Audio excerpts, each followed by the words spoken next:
नमस्कार, CSK news में आपका स्वागत है। दोस्तों, बड़ी खबर निकल के आ रही। केदारनाथ से प्रधानमंत्री नरेंद्र मोदी ने किया अयोध्या, मथुरा, काशी का जिक्र। कहा वापस मिल रहा है गौरव। जी हाँ, केदारनाथ में दहाड़े प्रधानमंत्री नरेंद्र मोदी। दूसरी बड़ी अपडेट निकल के आ रही है। पंजाब में आतंकी हाई अलर्ट साजिश का बड़ा पर्दाफाश। पुलिस ने भारत पाकिस्तान सीमा के पास खेत से बरामद किया है टिफिन बम के साथ हाई अलर्ट सेना की बढ़ोतरी।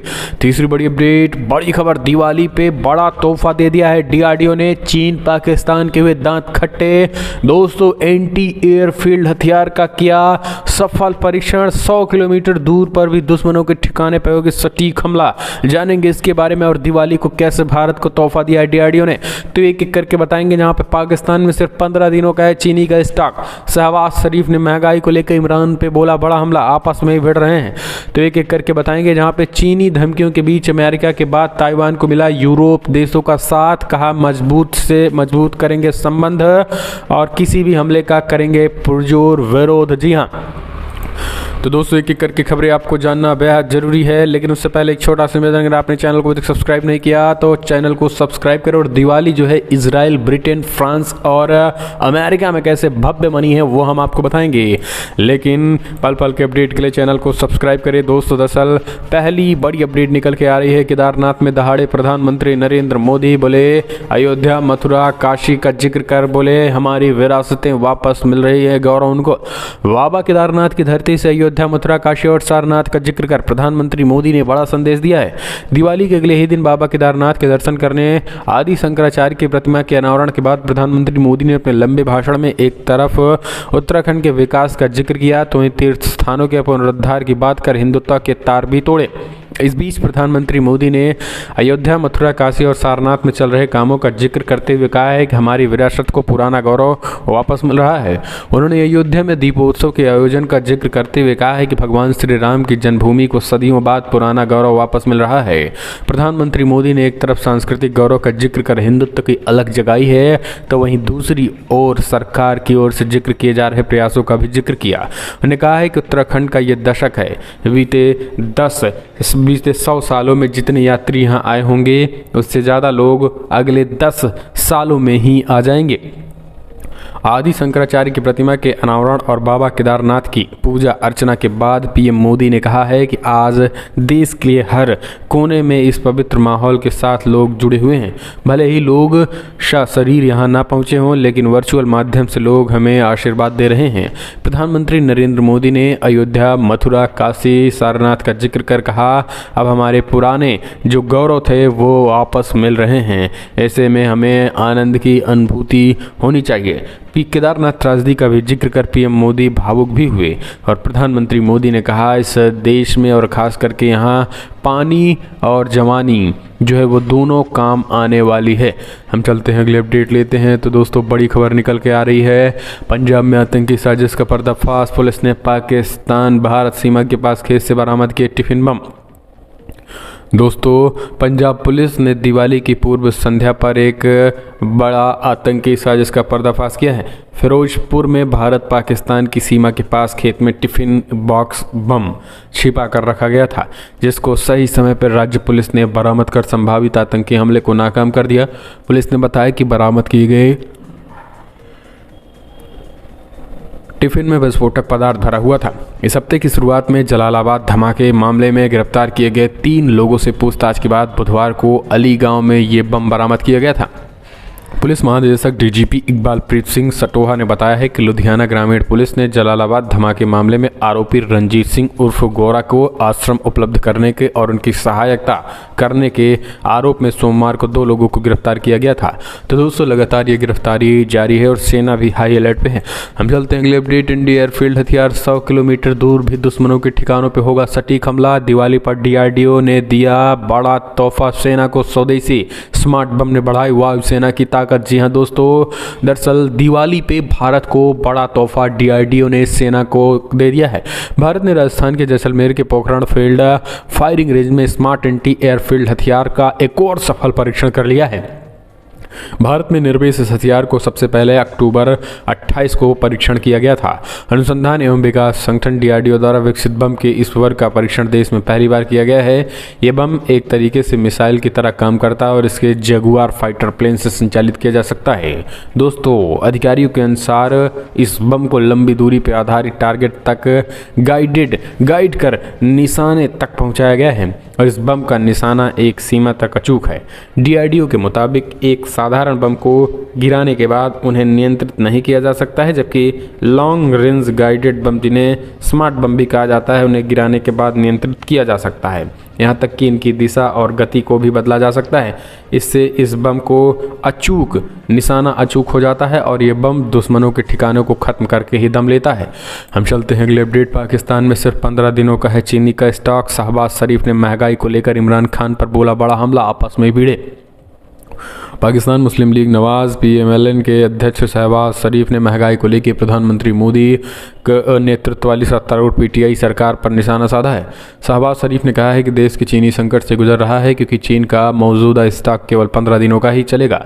जी न्यूज़ ने शहबाज के हवाले से लिखा है कि स्टॉक संकट के बावजूद PM इमरान खान के पास अपने भाषणों के जरिए जुबानी सेवाएं देने से बेहतर कुछ नहीं है। उन्होंने कहा है कि चीनी के दामों में 5 रुपये प्रति किलोग्राम की वृद्धि हुई है, जिससे थोक बाजार में भाव 130 रुपये प्रति किलोग्राम से ज़्यादा हो गया है। शहबाज शरीफ ने PM इमरान खान के राहत पैकेज को खारिज करते हुए कहा है कि राहत और PTI दो विरोधाभासी चीज़ें हैं।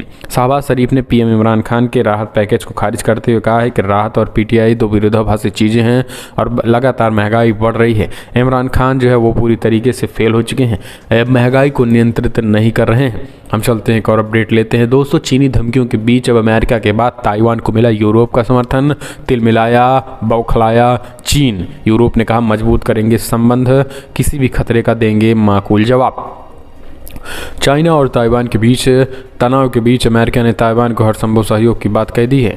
अब यूरोप ने भी ताइवान को मदद की बात कही है। यूरोप के अधिकारी प्रतिनिधिमंडल ने कहा है कि ताइवान राजनयिक रूप से अलग और अकेला द्वीप नहीं है।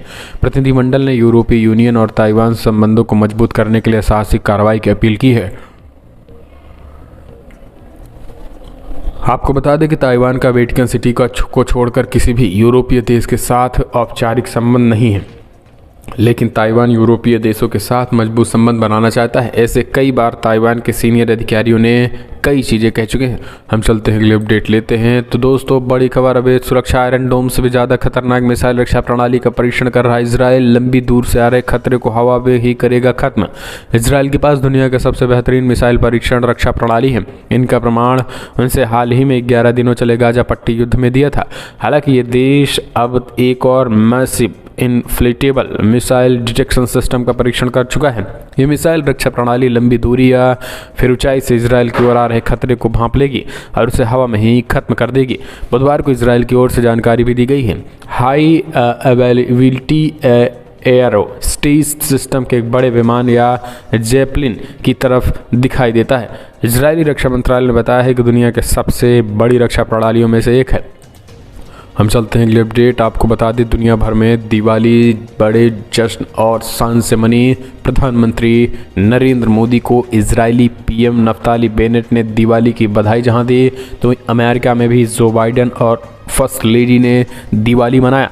तो ब्रिटेन के प्रधानमंत्री ने भारतवंशियों को ब्रिटेन का एक तरीके से बता दिया कि ब्रिटेन को बनाने में भारतवंशियों का बड़ा योगदान, और दिवाली कह के फ्रांस ने भी जोरदार तरीके से मनाई। प्रधानमंत्री नरेंद्र मोदी गुरुवार को अपने इजरायली समकक्ष नफ्ताली बेनेट को दिवाली की शुभकामनाओं के लिए धन्यवाद दिया और उन्होंने प्रकाश के पर्व को लेकर जिस तरीके से नफ्ताली बेनेट ने कहा कि समस्त भारतवासियों की दिवाली की पावन अवसर पर हार्दिक शुभकामनाएं दी है। नफ्ताली बेनेट ने हिंदी में लिखकर दिवाली की शुभकामनाएं दी थी और प्रधानमंत्री नरेंद्र मोदी ने उनको भी जवाब दिया है और उन्होंने धन्यवाद किया है प्रधानमंत्री मोदी को। उन्होंने कहा है कि हम इस बधाई के लिए आपको भारतीय समकक्ष दिवाली की बधाई दी। तो PM मोदी ने कहा भारत और दुनिया भर में जश्न मनाने वाले सभी लोगों की दिवाली की शुभकामनाएं। हम चलते हैं अगले अपडेट लेते हैं। दोस्तों, बड़ी खबर, वैक्सीन। जी हाँ, वैक्सीन के बाद भी यूरोप कोरोना महामारी का केंद्र, WHO बोला 53 देशों में कोरोना वायरस की नई लहर का खतरा। दोस्तों, कोरोना वायरस अभी खत्म नहीं हुआ है। वैक्सीन के बावजूद भी यूरोप कोरोना महामारी का केंद्र बना हुआ है। विश्व स्वास्थ्य संगठन WHO के शीर्ष अधिकारियों ने गुरुवार को कहा है कि यूरोप में पिछले महीने कोरोना वायरस के मामलों में 50% से अधिक की बढ़ोतरी हुई है, जिनमें टीकों की पर्याप्त आपूर्ति के बावजूद ये महामारी का केंद्र बना हुआ है। विश्व स्वास्थ्य संगठन की तरफ से कहा गया है कि यूरोप और मध्य एशिया के 53 देश आने वाले हफ्तों में कोरोना वायरस की महामारी के पुनरुत्थान के वास्तविक खतरे का सामना कर सकते हैं, जो पहले से ही संक्रमण की एक नई लहर से जूझ रहे हैं। संगठन ने इन देशों में कोरोना वायरस की एक और लहर के खतरे का अंदेशा जताया है। यानी 53 देशों में कोरोना की रिटर्न होने वाला है। हम चलते हैं एक और अपडेट लेते हैं। तो दोस्तों, रिपोर्ट्स में अमेरिकी मिलिट्री रिपोर्ट्स का दावा, LAC पर छिड़े तनाव से चीन को मिल रहा है विश्व स्तरीय सामरिक अनुभव। दोस्तों, संयुक्त राज्य अमेरिका की रक्षा विभाग की एक रिपोर्ट में दावा किया गया कि भारत और चीन के बीच वास्तविक नियंत्रण रेखा LAC पर चल रहे तनाव से चीन की पीपल्स लिबरेशन आर्मी विश्व स्तरीय व सामरिक अनुभव दिया है। Reports on military and security development involving the People's Republic of China नामक इस रिपोर्ट्स में कहा गया है कि LAC पे चीन अपने दावों को बनाए रखने के लिए तेज गति से कार्य कर रहा है। इसी तरीके से बीजिंग ने तिब्बत स्वायत्ता क्षेत्र और अरुणाचल प्रदेश के बीच विवादित क्षेत्र के अंदर 100 घरों वाला गांव भी बसाया है। US मिलिट्री की एक रिपोर्ट अमेरिकी कंपनी प्लैनेट लैब्स के जनवरी 2021 में किए गए उस वादों को और मजबूत करती है। तो ये हम चलते हैं अगले अपडेट लेते हैं। तो दोस्तों, एक और बड़ी खबर निकल के आ रही है, जहाँ पे आपको बता दें, नोटबंदी के 5 साल बाद फिर से लोगों के हाथों में लौटा पूरी तरीके से कैश। मार्केट में नकदी रिकॉर्ड स्तर पर पहुंची। दोस्तों, नोटबंदी को 5 साल पूरे हो चुके हैं, लेकिन इस दिवाली कुछ ऐसा देखने को मिला कि जहां चाइना का दिवाला निकला, तो ही भारत की बात करें तो भारत में रिकॉर्ड स्तर पर नकदी जो है मार्केट में आई। यानी इस बार जो है GDP और ख़ास करके अर्थव्यवस्था में जोरदार उछाल आया है इस दिवाली के बाद, और लोगों के पास भरपूर पैसे हो चुके हैं और लोग जो है जमकर खर्चे भी किए हैं। तो ये अपने आप में अनोखा मामला निकल के आया है। ये एक बड़ी खबर निकल के आ रही है।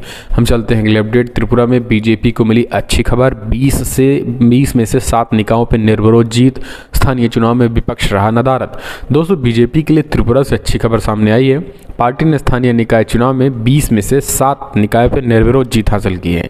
इन 7 सीटों पर विपक्षी दलों ने कई उम्मीदवार नहीं उतारे थे, जबकि BJP ने सभी 20 शहरी निकायों पर 336 उम्मीदवार मैदान में उतारे थे। वहीं 5 स्थानीय निकायों में विपक्ष ने नामांकन भी दाखिल न किया, जबकि अन्य 2 सीटों पर BJP के अलावा किसी और पार्टी को उम्मीदवार नहीं उतारा गया।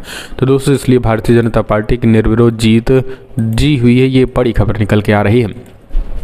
फिलहाल फटाफट ब्रेकिंग न्यूज़ में इतना ही, लेकिन अगर आपको वीडियो पसंद आए तो लाइक करें। एक और बड़ी खबर जी हाँ, दरअसल महाराष्ट्र अनिल देशमुख के बाद उनके बेटे की गिरफ्तारी जल्द ही। जी हाँ, दरअसल आपको बता दें, दामाद और दूसरे नंबर पर उनके बेटे। BJP नेता ने ट्वीट करके दिए संकेत। ED ने मनी लॉन्ड्रिंग मामले में उनके बेटे को भी बुलाया। मनी लॉन्ड्रिंग केस में महाराष्ट्र के गृहमंत्री अनिल देशमुख प्रवर्तन निर्देशालय ED की कस्टडी में है। अब इस मामले में भाजपा नेता किरीट सोमैया ने शिवसेना NCP पर निशाना साधा। किरीट सोमैया ने कहा है कि अनिल देशमुख गिरफ्तार हो चुके हैं और अब दूसरे नेताओं की बारी है। किरीट सोमैया ने ट्वीट करके कहा है कि पूर्व गृहमंत्री अनिल देशमुख गिरफ्तार हो चुके हैं और अब अन्य नेताओं की बारी है। बेटा, दामाद, साझेदार और अनिल पराब समेत शिवसेना और NCP के नेताओं तक वसूली फंड पहुंचाता था। तो इस तरीके से अब जो है ये कई खुलासे हो रहे हैं और उनके बेटे समेत पूरा परिवार जाने वाला है। और जल्द ही अपने आप को खुद को चाणक्य समझने वाले शरद पवार